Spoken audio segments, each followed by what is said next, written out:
लड़की बस यूं ही मुट्ठी भर रेत से खेल रही थी, तभी अचानक टपकने की आवाज आने लगी। और भी अजीब बात यह थी कि जो चट्टानी गुफा पूरी तरह सूखी लग रही थी, वहां से कोई चिपचिपा तरल बहने लगा।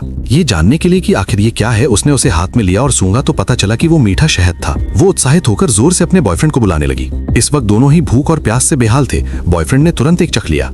उन्हें यकीन ही नहीं हुआ कि वो सच में शहद था, जिससे दोनों बेहद खुश हो गए।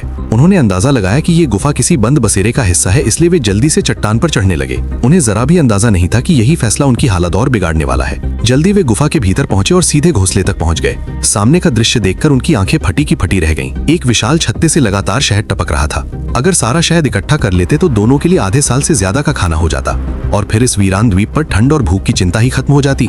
लेकिन जल्दबाजी में आने के कारण उनके पास कोई औजार नहीं था, इसलिए वे वापस लौटने लगे।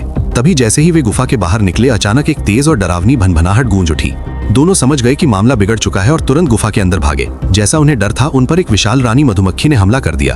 अच्छी बात यह थी कि गुफा का संकरा रास्ता उसे तुरंत अंदर आने से रोक रहा था। इस मौके का फायदा उठाकर दोनों फिर से घोंसले की ओर भागे, लेकिन अंदर कोई भी ऐसी जगह नहीं थी जहां छिपा जा सके। मजबूरी में वे अंडों वाले हिस्से की ऊपरी परत पर चढ़ गए। उन्हें लगा कि शायद अब बच गए हैं, लेकिन रानी मधुमक्खी की सूंघने की शक्ति बेहद तेज थी। वो इंसानों की गंध पकड़कर जल्दी ही वहां पहुंच गई। उसके जबरदस्त हमले का सामना करते हुए आदमी ने एक लकड़ी की छड़ी उठाई और पूरी ताकत से वार करने लगा।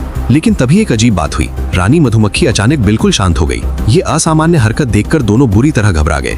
उनका दिल गले तक आ गया। अगर अब भी कोई रास्ता नहीं निकला तो हालात संभालना मुश्किल था। इसी निराशा के बीच उन्होंने देखा कि जमीन पर सूखी टहनियां और पत्ते बिखरे पड़े हैं। आदमी के दिमाग में तुरंत एक उपाय आया और उसने अपनी गर्लफ्रेंड से उन्हें इकट्ठा करने को कहा। फिर उसने सूखी टहनियों में आग लगा दी। आग की तपिश से छत्ते की दीवार में जल्द ही एक बड़ा छेद बन गया। इस मौके का फायदा उठाकर दोनों आखिरकार वहां से निकलने में कामयाब हो गए।